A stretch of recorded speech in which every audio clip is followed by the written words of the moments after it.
हारने पर भगवान का बल काम करता है, अहंकार पे भगवान का बल काम नहीं करता। अहंकार में भगवान की शरणागति नहीं होती।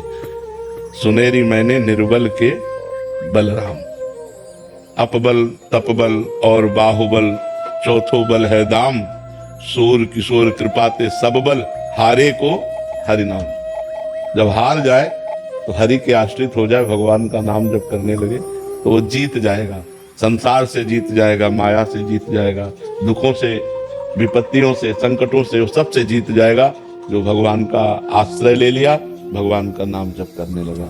सुनेरी मैंने निर्बल के बलराम, भगवान का जो आश्रय ले ले, भगवान का जो नाम जप करे, वही संसार में सुखी हो सकता है। नहीं तो कामनाएं सबको परेशान किए हुए हैं, ये कामना, ये कामना, ये चाहत, और चाहतों की पूर्ति कभी होती नहीं। एक चाह पूर्ति होती, दूसरी खड़ी हो जाती, दूसरी पूर्ति होती, वो क्रम बना हुआ है। इसलिए हार जाना अच्छा है, हार कर भगवान की शरण में हो जाए और नाम जप करे।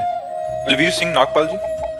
राधे राधे महाराज जी। महाराज जी, क्या इंसान के कर्मों के फल की सजा उसका परिवार भी भुगता है? वो संयोग होता है ना, वैसे संयोग होता है।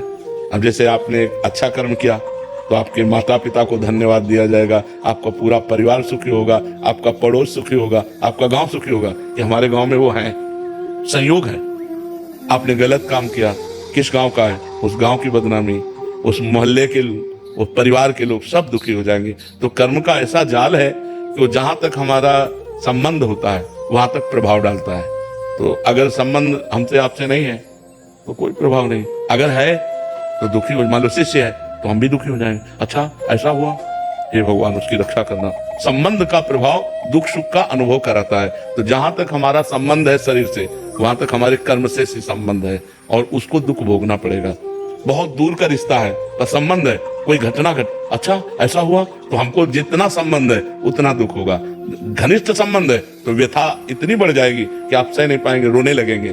तो ये संबंध का है। कर्म का अच्छे और बुरे कर्म का भोग संबंधियों को भोगना पड़ता है, उनको भी उतना, जितना संबंध है उतना भोगना पड़ेगा। अब हमारा ज्यादा संबंध नहीं है और सुनने का है तो एकदम एक थोड़ा सा विषाद हुआ और भाई मर गया और ज्यादा विषाद हुआ, पुत्र मर गया तो विषाद में एकदम चले गए।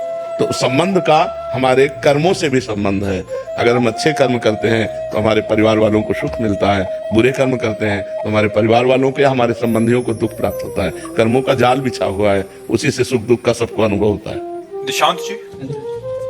राधे राधे महाराज जी, आपके चरणों में कोटि कोटि प्रणाम। गुरुदेव भगवान, मैं पिछले 6 महीने से अपने पिताजी के जरिए आपसे जुड़ा। आपका सत्संग और एकांतिक वार्तालाप सुनकर भगवान शिव जी की भक्ति में का हृदय में प्रकाश हुआ। पूज्य गुरुदेव भगवान, मन में प्रश्न उठता है कि अनंत ब्रह्मांड के रचयिता व संपूर्ण शक्तियों के साथ शिव जी भगवान हैं। महाराज जी, ये संपूर्ण शक्तियां क्या भगवान जी को कहीं और से प्राप्त होती हैं या ये उनके स्रोत, उनके खुद का स्रोत है? अपनी वही शक्ति है, वही शक्तिमान, वही सर्व रूपों में है, उनके सिवा कुछ नहीं। कहां से प्राप्त होगी? जहां से प्राप्त होंगी वो शिव है, वही शिव है जो सर्वत्र है, जो कण कण में व्याप्त है। शिव ही शक्ति है, शक्ति ही शिव है, इतना भी अंतर नहीं है। वही अपने आप से अपने आप का विस्तार करता है, अपने आप से अपने आप का पालन करता है, अपने आप से अपने आप का लय कर लेता है, विनाश कर लेता है। वही शिव है जो अपने आप से अपने आप में खेल रहा है। समझ पा रहे? भजन करोगे तो समझ जाओगे। डॉक्टर आशीष जी।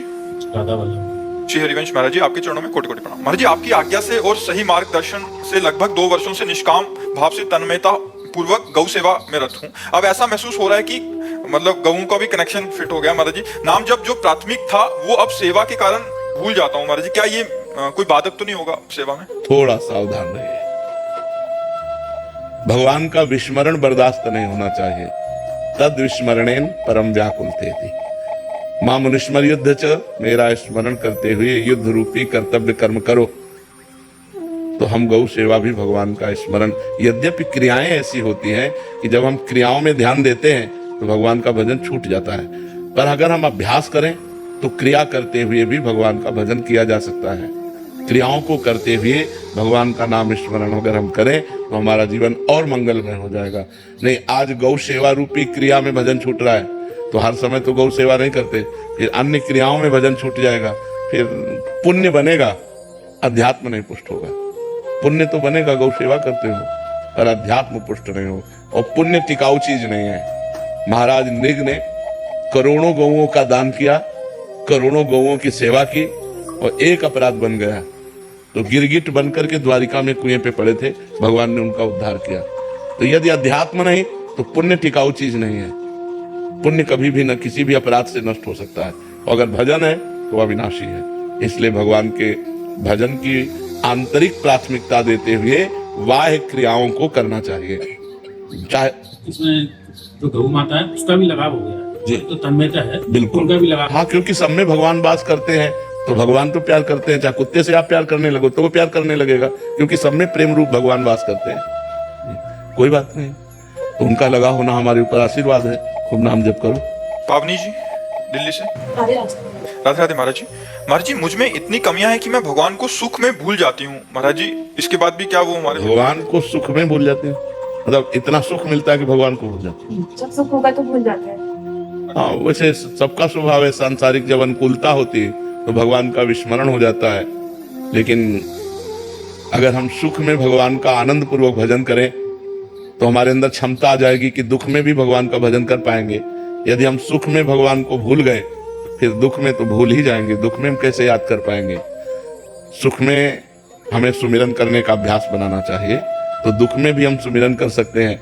सुख में तो अनुकूलता रहती है, आनंद में होकर तो और भजन होता है। लेकिन वो दिन याद करो जब विपत्ति आएगी, प्रतिकूलता आएगी, क्योंकि सदा समान दिन नहीं रहते। आज अनुकूलता है तो कल प्रतिकूलता आएगी, तब क्या करोगे? जब प्रतिकूलता आएगी तब तो भजन बिल्कुल नहीं बन पाएगा। इसलिए मुझे आज अभ्यास करना चाहिए। अभ्यास पूर्वक भजन, दुख में भी हमें भजन कराओ। जब दुख में भजन होता है तो दुख व्यापता नहीं है, विपत्ति व्यापती नहीं है। तो ये डिप्रेशन क्यों होता है? पाप कर्म के कारण, व्यर्थ चिंतन के कारण, जो ओवर थिंकिंग है, निगेटिव चिंतन के कारण। जब नकारात्मक सोच बढ़ जाती है, ओवर थिंकिंग बढ़ जाती है, तो आदमी फिर डिप्रेशन में पहुंच जाता है। डिप्रेशन में पहुंचने पर चिंता, शोक, भय, मृत्यु ये सब छा जाता है और वो जीवन बिल्कुल नर्क जीवन हो जाता है। इसलिए हमें लगता है हम पाप कर्म ना करें, अच्छे कर्म करें और भगवान का स्मरण करने का अभ्यास करें। सुख में तो बड़ी सुविधा होती है भगवान के स्मरण की, दुख में थोड़ा दुविधा हो जाती है। लेकिन सुख में भी यदि हम भगवान को भूल गए तो दुख में तो याद ही नहीं कर पाएंगे। इसलिए हमें अभ्यास करना चाहिए। विनीत कुमार वर्मा जी हरदोई से।